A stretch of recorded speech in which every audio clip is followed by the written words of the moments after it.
Hello friends, मी advocate Ashwini Shinde पुन्हा एकदा तुम्हा सर्वांचं आपल्या लीगल न्यूज मराठी या यूट्यूब चॅनलमध्ये स्वागत करत आहे.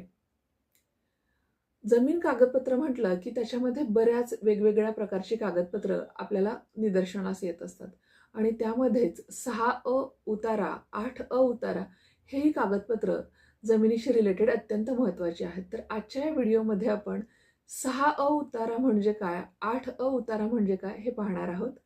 6A उतारा म्हणजे जो जमिनीचा नकाशा तयार करण्यासाठी जे बेस स्टेप म्हणून या उताराला मानलं जातं. या उतार्यामध्ये जेव्हा प्रॉपर्टीचा सर्वे केला जातो नकाशा तयार करण्यासाठी त्या संदर्भातल्या महत्त्वपूर्ण नोंदी ह्या 6A उतारामध्ये असतात. तर 8A उतारा म्हणजे काय, तर हा जो उतारा आहे तो जमिनीचा मूळ मालक कोण, त्याचा कब्जा कुणाकडे आहे या संदर्भातल्या नोंदी दर्शवत असतो.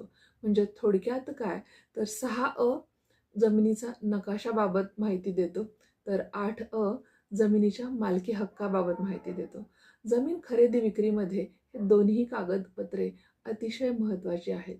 याच विषयावरती तुम्हाला आणखी डिटेलमध्ये माहिती जाणून घ्यायची असेल तर आपल्या लीगल न्यूज मराठी या यूट्यूब चॅनलवरती तोही व्हिडिओ अपलोड आहे आणि त्याचं डिस्क्रिप्शन बॉक्समध्ये मी लिंकसुद्धा देत आहे. थँक्यू.